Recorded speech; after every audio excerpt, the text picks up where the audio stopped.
Hello, everyone, and welcome to ADC Sports Dallas Primetime. I know that you're having a great Tuesday. I don't even have to tell you that I hope you're having a great Tuesday. I know you're having one because how about them Cowboys last night beating the Philadelphia Eagles 41-21, making a statement with a huge win. We will talk all about it on tonight's Primetime show. Of course, we will have your regular Cowboys catch up because there are some important Cowboys news when it comes to players that are currently on the injured reserve. We will have our Primetime Performer section in which we will pick the player of the game. We will get into Dak Prescott's passing charts because I think that there is a lesson to be learned from them. And we will get into our main takeaways from the Cowboys win over the Philadelphia Eagles. And hey, we talked about it on Thursday night. We talked about this being a team that had a shot at maybe going 6-0 in the NFC East or 5-1, and making a statement that they are the best team in the division by a lot. And hey, I think they kind of nailed that on Monday night. I think that they were very dominant, and it was a huge statement from them. We will get into all of that on tonight's episode. What is up, Lunatic? Thank you for being here in the chat. Jack Meeker as well. Over here we have AL Ruglock reminding you to hit the like button. As always, if you're watching on Facebook, YouTube, or Twitter, let your friends know that you're watching ADC Sports Dallas Primetime. Share it with your friends, and let's get more people involved here. And as always, make sure you use the chat as well so we can talk about the Cowboys, because this is a fun experience for everyone. Now, let me tell you, Trevon Diggs had a pick six. Anthony Brown had an interception. We were not that far away from actually giving away an Anthony Brown jersey here in the show. And I know that D-Town is going to be around here in the show as well in a few minutes, maybe in the chat. D-Town is always one of the top commenters of the show. We kind of thought that I was going to jinx D-Town after Sunday night, man. The 49ers we're about to make an actual comeback on that game. So that was crazy. That was a crazy slate of NFL games, and we will get into that. We will have something similar, Natic. Don't worry. I always take a couple of minutes before I start the show officially. Mike Crum is in the building. Mike Crum usually watches the show in replay mode. He is now live with us for tonight's episode, so I kind of enjoy that as well. Stevie Mac saying, what is up, room? Hit the like button and share the live stream, please, as always. So now that more of us are here, and now that you have actually shared the show, let's make sure we start the show officially. So welcome to ADC Sports Dallas Primetime. I'm Mauricio Rodriguez, streaming with you live every Sunday through Thursday night at 8 p.m. Central to talk about the Cowboys here on Dallas On Demand Sports Talk Network. For a lot more content on the Cowboys, on the Mavericks, make sure you check out adcsports.com/Dallas, because there are some big articles out there, including one of mine. I usually plug in articles from other writers on the site, but I wanted to share this with you because I hope you read it. I enjoyed myself a lot when writing it on why the Dallas Cowboys are becoming must-watch TV. That might sound like an overreaction, but we'll also talk about it on tonight's show. So make sure you check out adcsports.com/Dallas as well once we are done with tonight's show. So again, for those of you who are just joining the show, how about them Cowboys? That was a big win from them. I really think that was a statement win for Dallas Cowboys. Think about week one. They went toe-to-toe versus the Tampa Bay Bucks, almost beat them. They had a lead with about 1 minute and change in the clock. Tom Brady ended up making the comeback. They went toe-to-toe versus the Chargers and actually won that game. It was an ugly win, but it was still a win versus a team that just on Sunday beat the Kansas City Chiefs. And in week three, they showed up versus I'm not sure if mediocre is a word for them, but let's call them a medium tier kind of NFL team. And they flat out dominated them. They did not struggle in basically any phase of the game. Sure, they had poor moments. They had some poor moments that we might be able to get into them tonight as well on the show.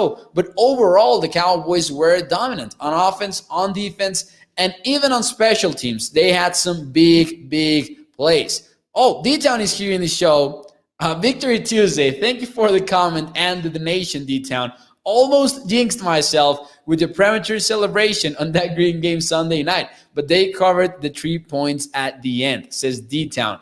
D-Town, let me tell you, man, I was nervous because we were so close.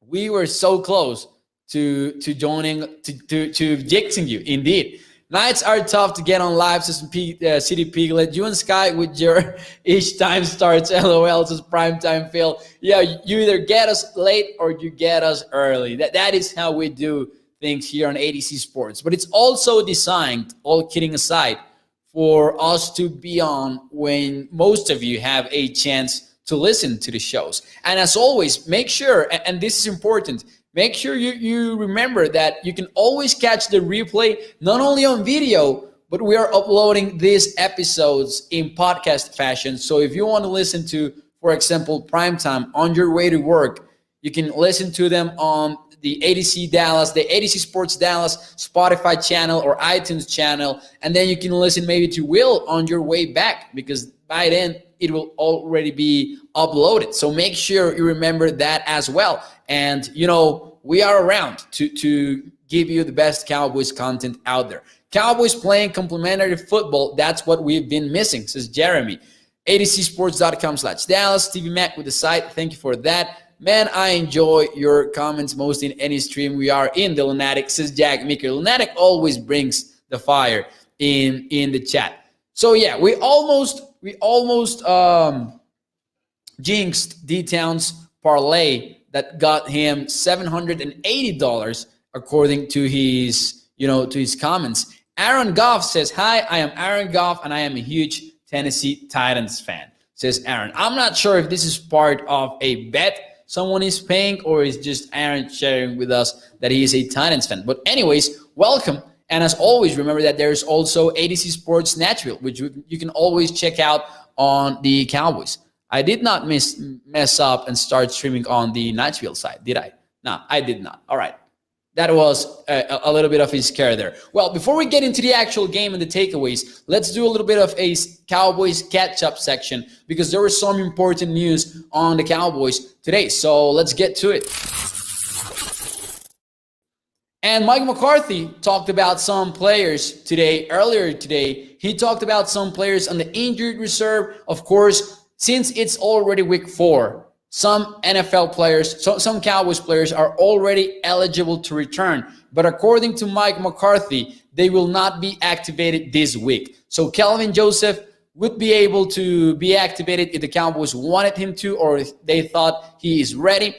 Gallimore, the same thing. Sean McKeon, the same thing. But according to Mike McCarthy, this is not going to happen in week 4 as the Cowboys prepare to face the Carolina Panthers, which kind of sucks. Because we thought that week 4 was going to be a big week for Dallas Cowboys who were set to return. However, it looks like we will have to wait a little bit longer. Mike McCarthy said that these players are maybe a couple of weeks away from being back, and he added that for Kelvin Joseph, it was definitely a few weeks. It will definitely take a few weeks for him to take back. So it sounds like even though the Cowboys did not give out any kind of specific timetable, it sounds like Kelvin Joseph might take a little bit longer. Now, remember that it is important for the Cowboys not to activate them earlier than they should, because once you activate a player to practice, you need to activate him for game day, basically 21 days since the first day that they practice. So there's a little bit of a window there to activate a player after 3 weeks. And if you don't, then you lose him basically for the season. So the Cowboys are not going to be activating any of these players. And honestly, they're in a position to be calm about it because you basically have already passed the toughest part of the schedule, which was the Tampa Bay Bucks, the Chargers, and the Eagles. I'm not saying the Panthers are an easy rival. I'm definitely not saying that the Patriots are either. However, you've got the Panthers, the Giants, and the Patriots before the bye week. And you are 2-1, and you might go. I mean, if we're being optimistic, they might win the next three. I think that's tough to pull off in the NFL. But the Cowboys are showing us some very good stuff in the past couple of weeks. Heck, even since week 1, they have been doing so. So maybe as someone was saying in the chat, Lunatic was, no need to rush them back if they're not 100%. Our defensive depth is showing, and we will get into that as well. But yeah, I think that the player that we wanted to see the most back is definitely Neville Gallimore, since he was a projected starter since the beginning of the season. But we have seen Osa Odighizuwa absolutely ball out, and he got 1.5 sacks versus the Eagles. And proudly we can say here on ADC Sports Dallas Primetime that we actually had a show that was actually titled The One Matchup to Watch in Cowboys Eagles, and it was Osa versus Landon Dickerson. And it was in this matchup that Osa basically thrived the entire game. But we also saw some interesting looks from Dan Quinn's defense. There was this look that might have been taken out, and you remember that we talked about this here in the show after the Tampa Bay Bucks game. There was this crazy defensive look that the Bucks showed versus the Cowboys, in which they had their defensive tackles lined out wide with the edge rushers lined up in the middle. And then in the Cowboys-Eagles game, we kind of saw the same thing from the Cowboys. We kind of saw Osa Odighizuwa lined up at defensive end, and then Randy Gregory ready to go from the inside, lined up at the line of scrimmage. I think he was in a 2-point stance. Looking forward to watching the All-22 tomorrow morning. But there were some crazy looks from the Cowboys defense last night. And hey, it was the Dan Quinn game after all. They had a tremendous showing against the Philadelphia Eagles, and they did a good job of just forcing Hurts to play quarterback without chaos ensuing on the offensive line or Jalen Hurts getting outside of the pocket. They were a very smart football team last night. Basically shut out the Eagles, because I know that they put 21 points on the board, but one of those touchdowns was from the Eagles defense, as you already know. One of them came in what is truly garbage time, not like the arguments used against Dak Prescott last year. So really just a strong showing from the Cowboys defense. Gallimore isn't better than Osa. Real talk, says Jeffrey. And listen, maybe I want to wait before reaching that kind of a take, but I see what Jeffrey is saying. Osa is playing some real good football in the last couple of weeks. Stevie Max says trade for a cornerback 2 plays. And actually the Cowboys are facing a team that did trade for a cornerback this week, and it is the Panthers who are going to get C.J. Henderson. And you take a look at the compensation, and I would have loved it if the Cowboys had actually pulled the trigger on such a move. But maybe the Cowboys do not like C.J. Henderson. Maybe a lot of NFL teams don't like him either. But I would also like getting another cornerback on the Cowboys. Because how about Trevon Diggs? We know that Trevon Diggs, he struggled a little bit maybe versus Keenan Allen, but it is Keenan Allen. Let's not overreact to that. So far, in 2 out of his 3 games, he has basically just shut out his opponents. He had a bad play on the opening sequence of the game, Trevon Diggs, and then after that, he played great. He played A-plus caliber football. Got another pick. This time he returned it for a touchdown. He is the first Cowboys player since Everson Walls. And we're talking about Everson Walls here, people. Here's the first player to get 3 picks in the first 3 opening games since Everson Walls on the Cowboys. That should tell you a little bit about where the Cowboys are at. And actually, the Cowboys, by the way, still lead the NFL in takeaways. In turnover differential, they are tied at first with the New Orleans Saints as well. So as long as these Cowboys, we thought that this Cowboys defense was going to struggle week in and week out. And in some areas, they likely will. But at this point, man, you almost expect them to be taking the ball away from the opposing teams. And actually, I had this the year here. I wanted to watch the year for Everson Walls, and that happened in 1985.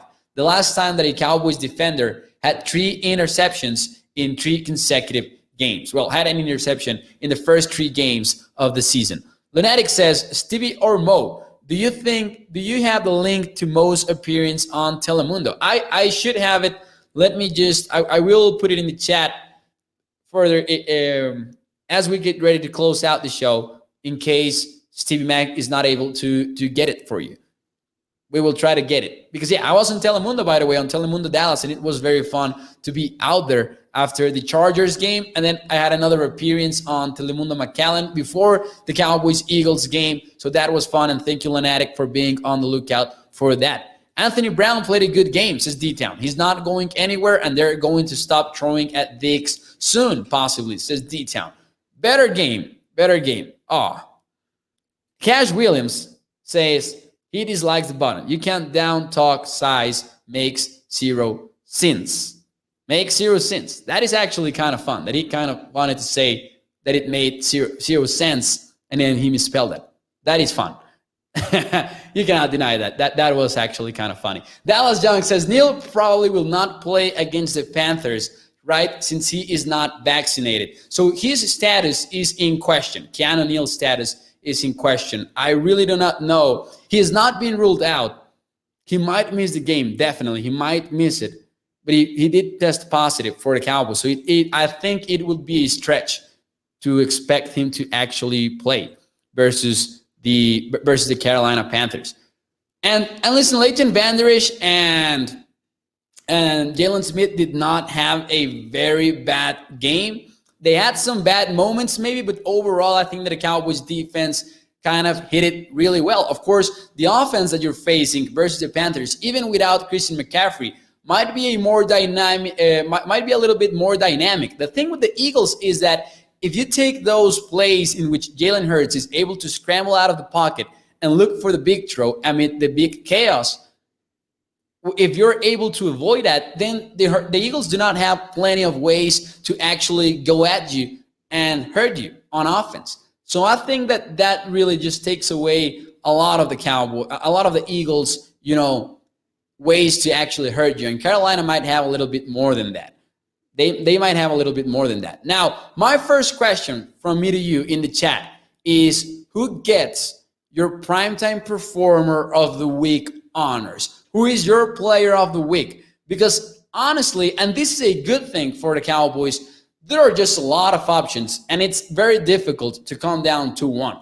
You have maybe Dalton Schultz, who went out there and got 6 receptions, 2 touchdowns. Ezekiel Elliott also scored 2 touchdowns. You have Dak Prescott, who had a hell of a game.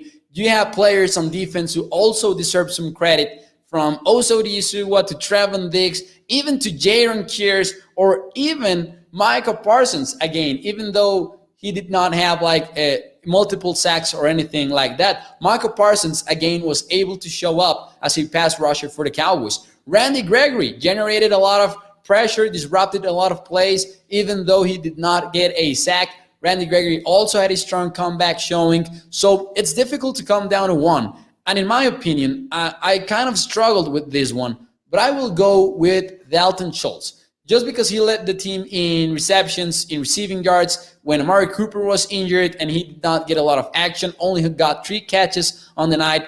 But Dalton Schultz came up big with 6 catches, 80 yards, 2 touchdowns, as he continues to solidify himself as the team starter at tight end 1, as the team's tight end 1. But we have a lot of different answers, though, in the show. Jack is going with number 4, with Dak Prescott, and I think that is very valid. Dak had a very good game. And stay tuned, because we will get into the Cowboys' passing charts, because I think that they are very interesting to see. Ninja says, KC never had a good defense because the offense has been so careless with the ball. It is just more evident, says Ninja. Now, I don't know what the numbers are after week 3.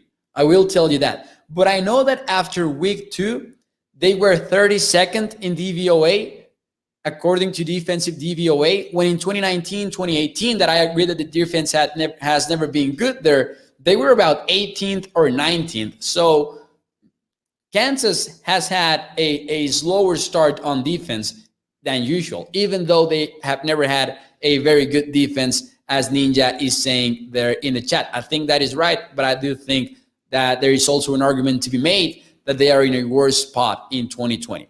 In 2021, Dallas Young says Diggs, no question. Obviously, the pick six and a lot of pass batted downs. Zeke or Schultz, says Lunatic.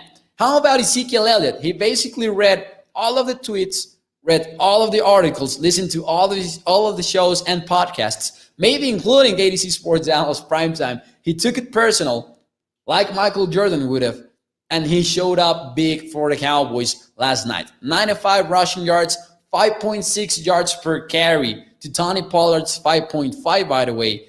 But this is not, and I hate that we kind of turn this always into a Ezekiel Elliott versus Tony Pollard thing, when maybe the smarter thing to do for Cowboys fans would be to figure out that the team has two very good running backs. And it might become the best duo of running backs in the entire NFL. And not only do you have that talent, but you have an offensive coordinator who has been smart enough to actually exploit that and take the best out of both worlds. Kellen Moore is putting Ezekiel Elliott in situations in which Zeke can shine, and the same goes for Tony Pollard. And Pollard has done a little bit of everything. Last week, he was also a strong receiving option for the Cowboys. The Cowboys were not only replacing Michael Gallup with Cedric Wilson or another wide receiver, they were actually using Tony Pollard to be a replacement some way, somehow in the passing game as another potential target. That was not the case, though, last night. Tony Pollard was not targeted a lot of times in the passing game, but he did get a lot of carries, and he averaged 5.5 yards per carry. So forget about the Pollard versus Ezekiel Elliott debate. It is just great that the Cowboys have two featured backs and that they have an offensive coordinator that has been able to balance things out and actually, get the best of both worlds. Zeke or Schultz, says Lunatic. Jesse Falls goes with the entire defense. Mike Crum says, and I missed the comment, I'm sorry. Diggs on defense, Zeke on offense. Sorry, Schultz, and sorry, Osa. Have to go with Diggs, says D-Town, but can we give Quinn some love? Our defense is an asset now. Let's get Quinn some love, as he said in the chat, and let's mention this. Listen, the Cowboys might have two candidates for coordinator of the year. One in Dan Quinn, who has been able to come into Dallas with a lot of young players and install a defense right away and get them to take the ball away. He has been able to do that after 3 weeks. And the Cowboys are not facing trash teams. I mean, maybe Philadelphia is not a top-tier team, but they have faced Tom Brady and they have faced Justin Herbert's Chargers. So this team is actually facing good teams, at least in the first couple of weeks. And Dan Quinn's defense is kind of showing up. So shout out to Dan Quinn and shout out to Kellen Moore for his job. I don't know how to explain to you the fact that my heart was so full when Connor McGovern walked out there as a fullback. Speaking of the coordinators, this team has been able to find a way to maximize the talents that they have. And we talked about it last week with Micah Parsons moving from linebacker to defensive end as if he was a high school football athlete. And then the Cowboys kind of did it again on offense when Mike McCarthy talked about getting their best offensive lineman on the field. And Kellen Moore was like, all right, let's get McGovern on the field. And they put him at fullback, and then he performed and executed well as a fullback for the Cowboys. And they had successful plays when number 66 was blocking and leading the way for Ezekiel Elliott. That was just crazy to watch. And it really goes a long way to tell you what this Cowboys coaching staff is all about and why they are becoming little by little on must-watch TV. Because I do believe that Kellen Moore is just barely scratching the surface of his playbook. I think that as the season goes on, we will start seeing more and more concepts in this Cowboys playbook on offense, and it will be just a fun ride for everyone. Tommy says, speaking of the coaching staff, but not of the coordinators, but the head coach, Mike McCarthy is gonna cost us games with his stupidity. Shake my head. And that sequence at the end of the first half was kind of frustrating because you knew that the Cowboys maybe could have been able to get some more points before halftime, but the Cowboys just did not take the timeout. Wally says, will we find out this week against the Panthers? Are we the best defense? Says Wally. I'm not sure if Wally refers to the entire, maybe NFL. I don't think so, because I don't think that the Cowboys have the best defense. Or are we talking about Cowboys versus Panthers, who has the better defense between the two teams? I'm not sure what Wally is asking there. If we're talking about the entire NFL, definitely not. The Cowboys don't have the best defense, even though they are taking the ball away at the pace that they are doing so. Usually in the NFL, it is very hard to keep it up, to keep those takeaways up throughout the length of a season. It is very, very hard, and statistically, it just does not happen in today's NFL. Hopefully, the Cowboys are able to break that trend and continue to take the ball away. What I'm intrigued the most about is, if they don't, how is this defense going to look? Because we have seen some teams move the chains constantly versus the Cowboys, and that is my one concern for the 2021 Cowboys defense. And Dexter Scott says, it's a team thing. It's not a sick against Tony Pollard. Dak Prescott looking great. Defense is a beast. And as always, when we talk about a player of the game, we know that it's a team thing, but it's also fun to talk about some Cowboys individual performances. But when it comes to the running back thing, to the running back debate, I agree with it. Ezekiel Elliott, even though he's your $90 million running back, he's selfless enough to just accept his role within Kellen Moore's offense and be okay with Tony Pollard getting as much playing time as he is. Eagles safety, Kayvon Wallace, tried to tackle Zeke and he separated his shoulder. Never like to see injuries though, says Dallas Young. Definitely. And the Eagles left guard also got injured last night. It sucks to see all of that. Hopefully the Eagles get their offensive line right soon enough, because that was one of their strengths, in my opinion, that they had somewhat of a good situation in the trenches. Even the ref asked McCarthy, do you want a timeout, says Lunatic. And McCarthy said, nah, I am good. I did not see that. I did not see that the ref had approached McCarthy asking for the timeout. Not only Kellen Moore's playbook, but how comfortable Dak is with the plays is more important. You can see his confidence. 100% agree with what D-Town is saying. And TC915 is saying, oh, no, we had already read that one. I'm sorry. Yeah, I don't understand what McCarthy was thinking at the end of the first half. I'm not, however, super low on McCarthy though. Like I am high on this coaching staff overall. This is a coaching staff that is formed by a head coach that has won a Super Bowl with the Green Bay Packers. And not only that, but he has been constantly in the playoffs when he was in Green Bay. We have Dan Quinn, who has been in the Super Bowl as a head coach, even though it was kind of Kyle Shanahan's team, but has also been in the Super Bowl constantly as a defensive coordinator for the Seahawks or in the NFC Championship game or things like that. And then your other coordinator is this kid, Kellen Moore, who is tearing things up on offense in his third year as offensive coordinator after finishing 2019, his debut season as a coordinator, second in DVOA on offense. And then in 2020, while Dak Prescott was healthy, kind of the same thing for the Cowboys. So how can you not feel great, in my opinion, about the Cowboys coaching staff after 3 weeks of the 2021 NFL season? That is how I think how I look at things. Excuse me. Jeffrey asking about Kelvin Joseph being activated off of IR. For those of you who are just joining us, just a quick update. McCarthy said that he's still a few weeks away from being activated. So we will have to wait on that front a little bit longer, which is why I think people were asking for a cornerback 2, a trade for one. Richard Sherman, by the way, Richard Sherman was back in the news today as he is visiting with, who was it? Was it the Patriots? He was visiting with the Patriots by the looks of it. Now, I do have one question for you before we continue with our thoughts on the game. But my question is, what is one word to describe the ref's call on Dak's quarterback sneak? What is one word to describe the ref's call on this play?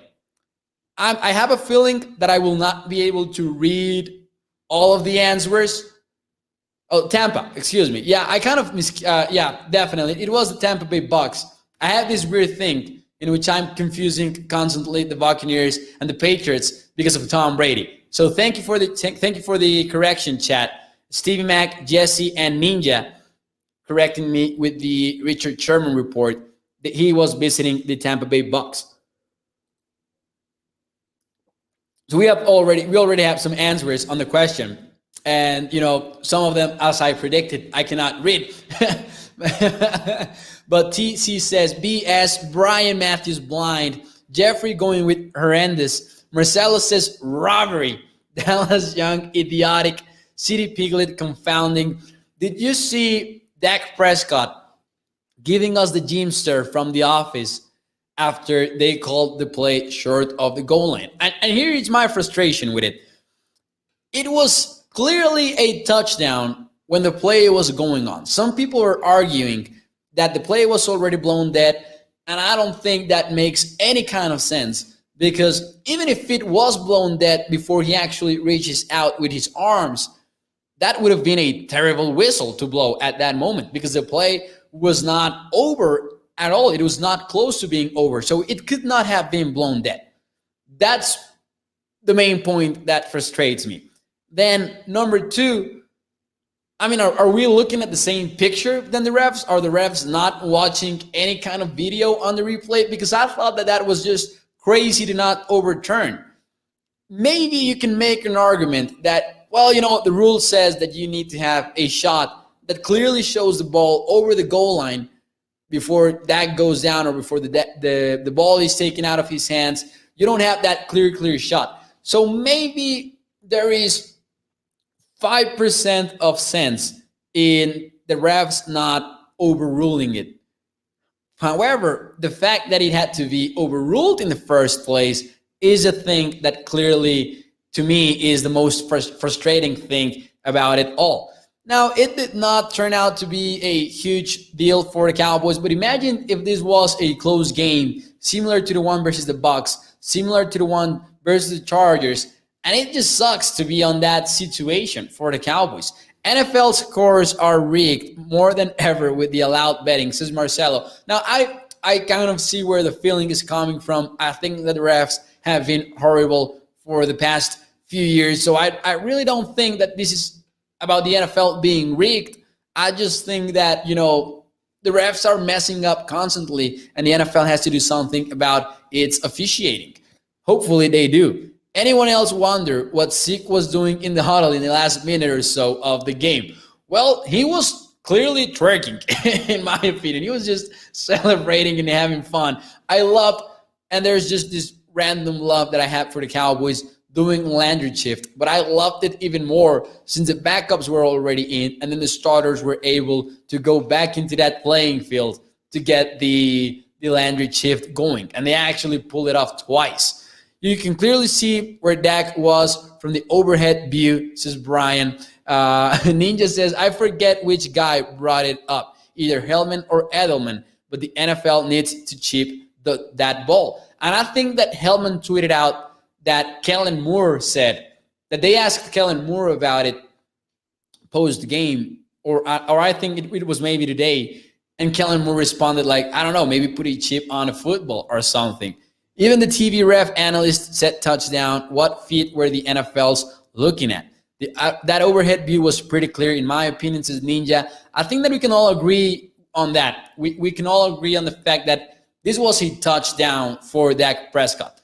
I love the Cowboys' aggressiveness, by the way. They went for it more than they had been going for it in the first couple of weeks of the season. So I like that. I like that the Cowboys were willing to do that. Even more so when you were absolutely being surgical with the football versus the Eagles defense. So I like that aggressiveness. And a lot of people were tweeting out, myself included. I was definitely not the only one person to tweet this when it was 4th and goal, like, hey, quarterback sneak season, let's do it. And it worked like a charm. But according to the refs, he was not in, and that was just a crazy thing to watch. And then we almost had the Jordan Lewis pick six, and that would have been the ultimate ball don't lie situation for the Cowboys. Unfortunately, that did not happen. Ninja says, didn't Peyton and Eli chip in on that on their stream? Pretty sure they thought it was a touchdown also. I missed the Peyton and Eli broadcast this time around. I actually watched the game in Spanish this time, but I did see a lot of fun things happen on Twitter for the Peyton and Eli broadcast. How about Eli Manning flipping the double bird on live TV and then a few minutes later apologizing for it? And I saw a lot of tweets out there that kind of said, I don't know if his mom asked him to apologize or if it was ESPN, but that was just funny as hell. It was clear when he came up holding the ball and then the ball came out, even Stevie Wonder could have seen it was a touchdown, says D. Wainwright. Michael Magic says, game in Spanish. Oh, game in Spanish. Yeah, so I'm from Mexico, for those of you who are new here on ADC Sports Dallas Primetime. So this time around, I was only able to get the broadcast from Latin America. So yeah, they broadcast the games in Spanish, of course. I'm going to tell you something, though. The commentators sometimes can be a little bit biased more often than in U.S. broadcasts, especially against the Cowboys, kind of. So I do not like that a lot. But whenever I can, I watch the games in English, though, as much as I can. And a detail says, did he? Yes, Eli Manning did this. If you have not seen that, once the game is over. So Eli is talking about going into Philly and facing the Eagles fans and things like that. And he's talking about 9 years old, flipping the double bird to him as the Giants quarterback. And then at first, he kind of just does this, right? Without sticking his middle fingers out. He kind of just raises his fist into the camera. But then like 3 seconds later, I don't know if he thought about it or if he just like went with it. He actually did the double bird. And then Peyton and Chris Long are out there. They're like a little bit confused. I'm thinking like, okay, did Eli just mess up? And then later on the broadcast, he actually apologized for doing so. And it was very funny because not only is Eli's apology in itself funny because he's very serious and like he's actually regretting the fact that he did what he did, but Chris Long is laughing in the background. Like Chris Long is laughing at the entire situation, and it's just some funny stuff, man. I retweeted it at MAU NFL, MAU NFL. If you look for it there, you will surely find a clip. But yeah, that was very funny. Explanation for the timeout, says Dom. Mike McCarthy didn't want to call that timeout because I think that they got to it fourth and manageable, and maybe he felt like taking a timeout would give them an opportunity to draw up a play and go for it, says Dom. Maybe that was it. Maybe that was. But I don't know. It was probably his dad that had him apologize, says Brian Matthews. Jose Melendez says, let's talk about Dak not wanting to be a part of the run game anymore. I don't blame him, and I'm cool with it because he doesn't need to. So I'm not sure where this is coming from, though. We saw Dak run the football and scramble and even willing to take a hit. So I'm not entirely sure where all of this is coming from. Or did he actually said something that I missed post-game? Because if he didn't, and we're just talking about Dak not being involved in the run game as much, I mean, this guy is going out there and he's lowering the shoulder and everything. He's willing to take a hit. Michael Magic says, do you think Dak is that good, my man? I think he's a top 7 quarterback in the NFL, and I think he's a top 5 quarterback actually right now. That is my opinion, and I understand why that might be a little bit controversial, but I do feel that way, man. I think Dak is a top 5 quarterback in the league right now. Oh, thank you, Michael, by the way, and thank you for your comment. And we're here every Sunday through Thursday night at 8 p.m. Central Time. I'm glad you're enjoying the show. Yeah, I think it's also what Dom is saying, that he's referring to the plays, that Jose is referring to the plays in which Dak's lead. But his lead when it was smart to take the slide. In some other situations in which Dak Prescott had to keep going, he did. And he was willing to take the hits. So I'm not sure that Dak Prescott does not want to be a part of the Cowboys, running game. I would not say that. So before I go, because I have left this until the end, and I wasn't going to do that.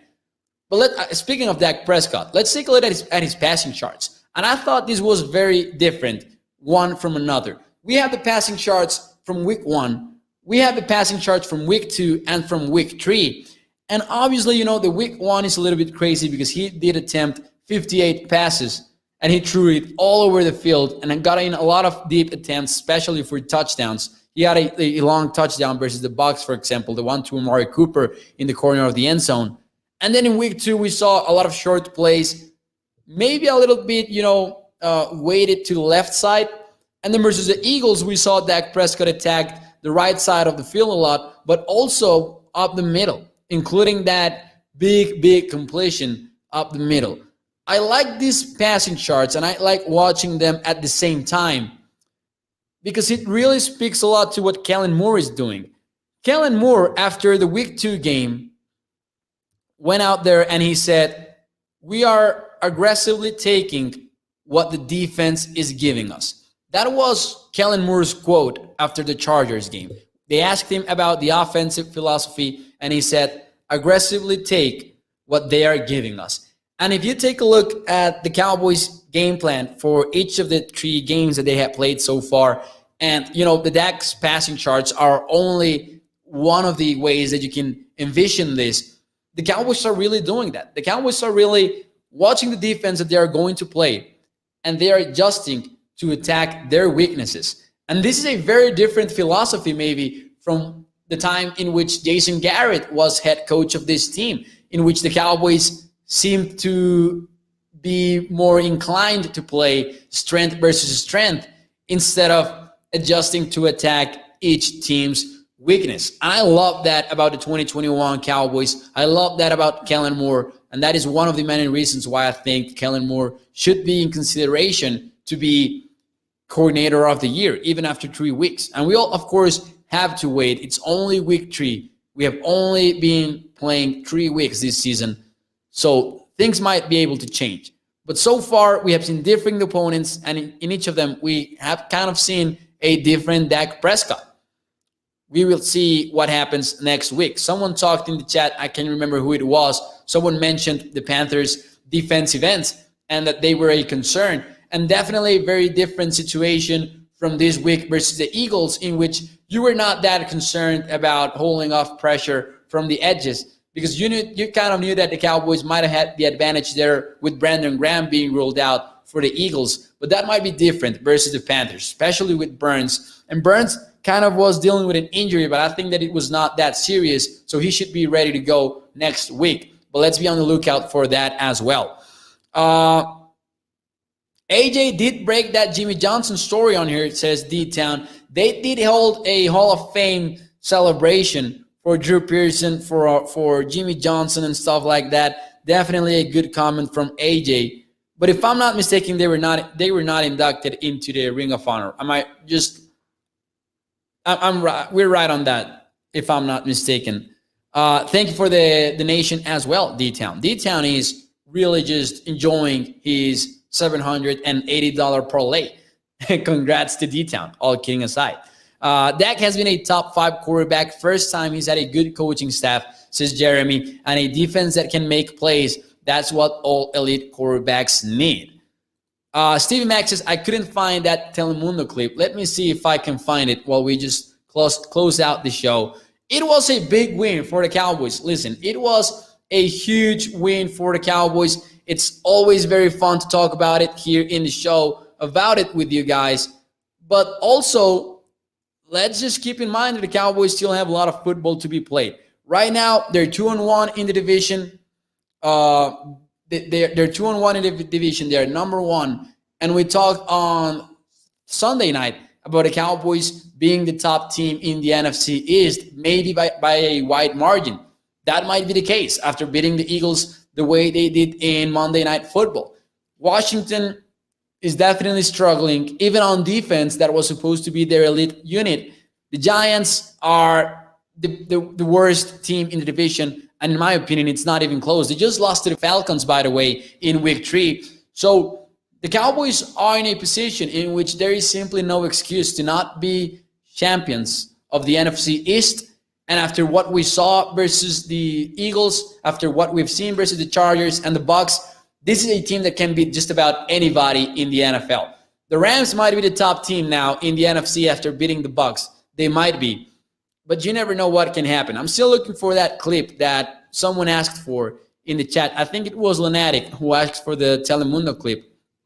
I'm looking for it right now before I leave you guys. And if you want to share something, of course, some more thoughts in the chat, make sure you do so as I look for this. All kidding aside, though. All right, I found it. We're good. Let me share this with you in the chat. So for those of you who are just joining the show, I was on Telemundo Dallas after the Chargers game, and it was fun to talk about it. So, and it was fun to be on Dallas TV as well. Hopefully, we are there more often lately. Jeffrey says, Amen. It means a lot to me. Jeffrey commented, good show, bro. You can have a bright future. You're doing a great job. Thank you, Jeffrey. I really appreciate it. I really appreciate all of you who join the show frequently. Joshua over at Facebook saying, I missed the show. I felt asleep. I understand that feeling completely because these have been some interesting weeks and a little bit of busy weeks. So you will be able to catch the replay, Joshua. Don't worry. And remember, you can also listen to the podcast on Spotify and iTunes. I will upload it as soon as I can, and you will be able to listen to it if you prefer. How do you think Golson played? He has the second highest Pro Football Focus grade on the Cowboys defense, which was kind of weird to me. That was kind of impressive. He played well. He played very little, of course. Golson did not get a lot of playing time. But we did confirm what we suspected, that the Cowboys were going to be willing to play him at defensive tackle. Not going to lie to you. I want to watch the All-22 before giving you more thoughts on Chauncey Golston. But from the TV broadcast, I think he did a good job versus the Eagles. Of course, it was a favorite matchup as well, maybe versus Landon Dickerson and maybe versus a weakened Eagles offensive line. I want to go back and watch the All-22, though, before I give you a more educated answer on how Chauncey Golston played. I will watch that tomorrow morning, so we will be on it tomorrow night as well. We will talk about Golston tomorrow night. Thank you for the question, Dallas, as always. So, thank you all for being here, as always, on ADC Sports Dallas Primetime. Make sure you like the video. Make sure you share it with your friends. Hope you enjoy the rest of your Tuesday, and hope you join me tomorrow night at 8 p.m. Central Time here on ADC Sports. But also, go check out adcsports.com/Dallas. Read my article on the Dallas Cowboys becoming must-watch TV. I strongly feel that. There was also a good article on the Cowboys offense overcoming some key absences. There was an article on Trevon Diggs and how he has become the cornerback one of the Dallas Cowboys and really a shutdown cornerback so far for Dallas. And also, shout out Jaron Kears before we leave. Jaron Kears, the surprise of the year maybe for the Cowboys, honestly. He was signed as a special teamer. Donovan Wilson got injured, and all of a sudden, he's playing as a starting strong safety for the Cowboys and doing a great job at it. So, shout out Jaron Kears. Surely we will get a chance to talk more about it tomorrow night. Have a great Tuesday and a great Wednesday, and I will see you at 8 p.m. Thank you.